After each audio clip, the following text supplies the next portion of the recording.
Hello ladies and gentlemen, it's TX141 here, bringing you another Ace in the Day gameplay for the arcade mode of War Thunder. Today we'll be fielding the F6F-3 Hellcat. Now I've already reviewed said plane, and you may see the review using the link in the top right corner of your screen as displayed now. Ergo, I thought I'd use this video to give you all a small update for the channel, seeing as the last update was back in December 2013.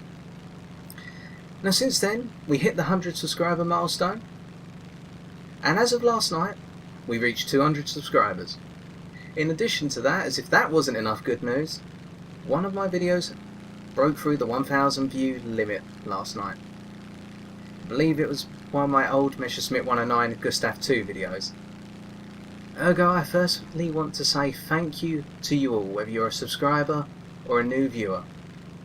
Whether you've been checking out my content since the beginning, or whether you've just tuned in for the first time today.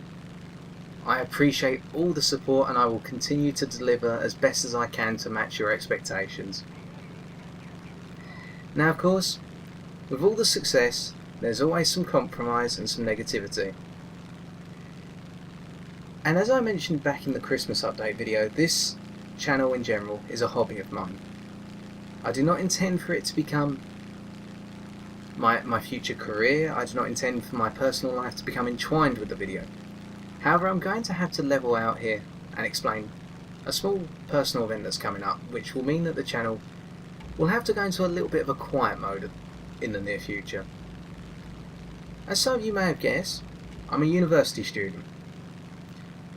I'm nearing the end of my third year, and as a result I've got my final exams coming up. These are very crucial to me, and because I want to do the best, I want to do as well as I can, I will have to put the channel on the back foot for the time being. It's going to be for about a 6 to 8 week period, as from next week. However, once the exams are out of the way and once the summer rolls in, the content will keep flying as it normally does. Ergo, what does that mean exactly? Well, from next week, expect to only see one review video at the start of the week, and perhaps a War Thunder live video towards the end of the week. I'm going to try and stick to that, just simply because it gives me a little bit of an outlet from exam revision, and at the same time it keeps some content flying while not compromising my exam work. I'm sorry if any of you find that annoying or upsetting, but it's just the way it is, and there's nothing I can do to help it. Ergo, with that little bit of negativity out the way, well, it's not really a negative if anything. Let's move on. Now the gameplay you're seeing in the background is an airfield domination gameplay on the map Zhengzhou. However, there's one difference with this gameplay. I'm using my standard setup of 300 meter gun convergence, 30-minute fuel load, and omni-purpose ammunition in the Hellcat, except a lot of the planes you're going to see have higher battle ratings than the Hellcat. That was because I had let the idea drift into my head: what if I took the Hellcat into games with battle rating 5.0 and higher planes? So I thought I'd put it in with my Mustang lineup, and this was one of the many results. Now unfortunately, by the time I climbed up to higher altitudes to face higher battle rating opponents, a lot of the time I'd only get one kill and the game's ended. However, this gameplay started off very slowly, and towards the end a very interesting dogfight broke out, but I'm not going to ruin that for you. In the meantime, while we're waiting for that to develop, I've been asked a couple of questions by one of you, and I thought I'd take the time to answer those now. They're War Thunder related, and just little general questions, and if any of you have any other questions you'd like to ask, you only need to send me a comment or a message. So, the first question: what is your favourite energy fighter? Now, I'm going to be honest, there is one clear-cut energy fighter that sticks out of my mind, and that would have to be the Focke-Wulf 190 D9. Now I haven't reviewed the plane yet, and there's a reason for that. I haven't got all the upgrades. I'm taking my time with the D9 because I'm trying to make it the only plane that I've flown thus far in which I've never been shot down in an arcade mode. I'm trying to get it up to 141 air kills, and I believe the tally at the moment is somewhere along the lines of about 35 air kills for 25 sorties. It's just a little hobby of mine. I usually spend the time up high looking out for enemy planes and enemy jets, because you do encounter jets at battle ratings of 5.7 and higher. However, I do love the plane just because of its powerful engine, its decent armament, and on the whole its lovely roll rate, which means I can converge on targets and duck away from enemy fire when and where necessary. So as I go to dive on this F4U-1C Corsair, let's take the next question. What's your favourite iteration of the Messerschmitt 109? Now, I've only flown up to and including the G10, the Gustav 10. I haven't got all the upgrades to the G10, so as a result I'm going to exclude that from my argument and discussion. Although I would probably have to say the G6, because the armament of two 13mm machine guns and one 30mm cannon is quite astounding. It works very well against medium to heavy bombers, but also against fighters. Although to hit an enemy fighter such as a Yak-9, you've got to either force them to bleed energy, or you've got to try and catch them as they're climbing to you, just simply because the 30mm has an incredibly poor muzzle velocity. From my experience in game, I don't know whether that's reflected in real life, but you've really got to be careful in lining up your shots. So, the final question. What plane do I hate going up against the most? There's no one plane that answers this, to be honest. Simply because I never mind going up against any enemy plane. Every dogfight's a learning experience in game. However, if I had to pick out one foe in particular, it would have to be anyone in a Spitfire Mark 9. Simply because I've recently started getting all the upgrades to the Spitfire Mark 9. I've got all the performance ones, I just need the cannon upgrades before I get a review in.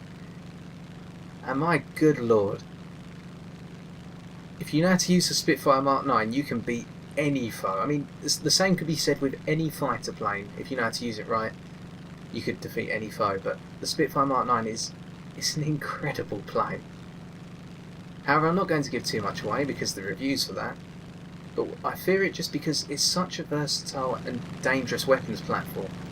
It's manoeuvrable, it accelerates well, the roll rate, which was an issue on the earlier iterations at high speed, is actually not too bad once you take it into a dive anymore, and as a result, it's a very difficult bird to take out. So, with those questions out of the way, and as I said, feel free to send in any other questions that you may have. I just want to finally cover some new content that will be coming to the channel soon. Now, I'll be constantly doing reviews, as I've said, following all the exam stuff, and also carrying on with War Thunder Live. However, for 250 subscribers, I've already spoken to a couple of you over the forum for War Thunder, and I was thinking of getting together a wolf pack of P-47s, whereby we'd go into either arcade or realistic modes and just see what sort of chaos and mayhem we can cause. It'll all be on Skype or TeamSpeak, and as a result I'll film it all live. It should be good fun. Other than that, there won't be much new coming to the channel, although I am thinking of doing a couple of videos explaining how I climb at the start of the game, and things along those lines, or how to use the rudder.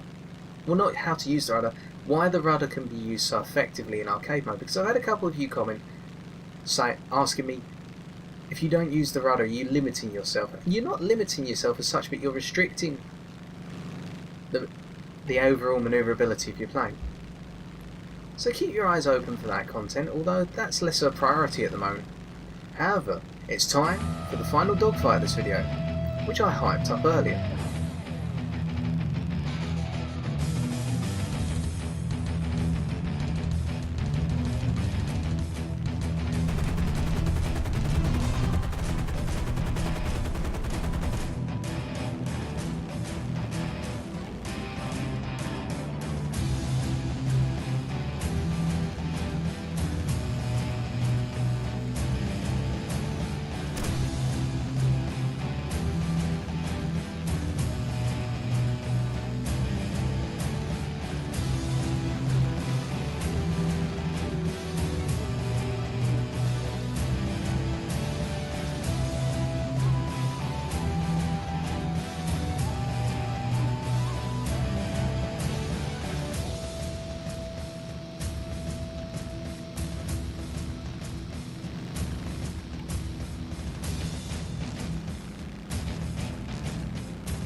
Well, I hope you enjoyed that dogfight, ladies and gentlemen. I am tempted to submit it to War Thunder Top 5 Plays. Let me know if you think I should in the comment section below.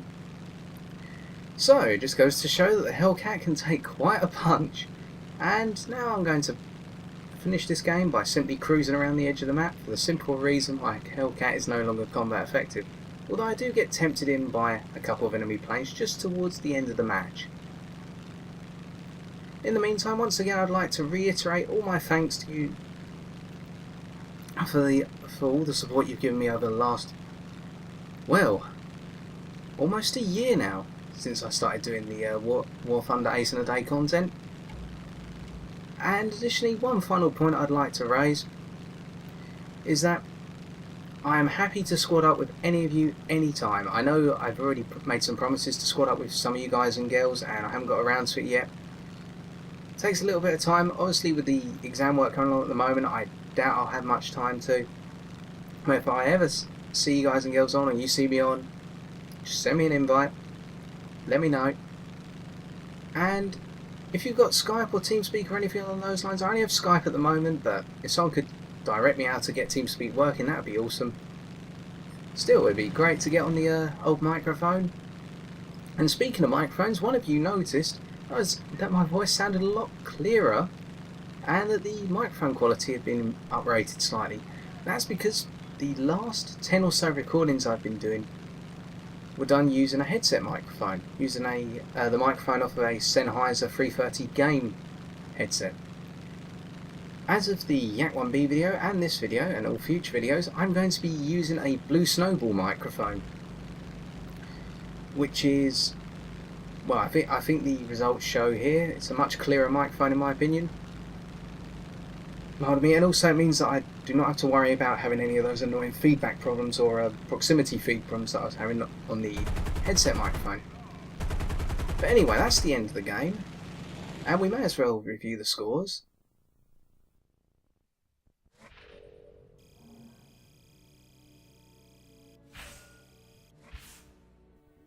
From looking at the scores of that game, we can see we netted ourselves 7 kills. 2 of them were very hard fought for, well in my opinion they were. And in terms of the haul, we managed to bring in just over 21,500 silver lines, and additionally, because of the ×2, we brought in just shy of 2,800 research points. And at that time, I was grinding towards the P400, this is quite an old video. Still, I hope this video has acted also as a reminder of how deadly the Hellcat can be, regardless of battle rating of foe. For the simple reason that it's one of those planes which, in my opinion, is a difficult plane to master, but once you've mastered it, it lives up to its legendary name of Ace Maker. Still, I've been TX141, and if you enjoyed this video, why not leave a like, comment or subscribe for future content on my channel. Until next time, ladies and gentlemen, take care and have fun in the skies.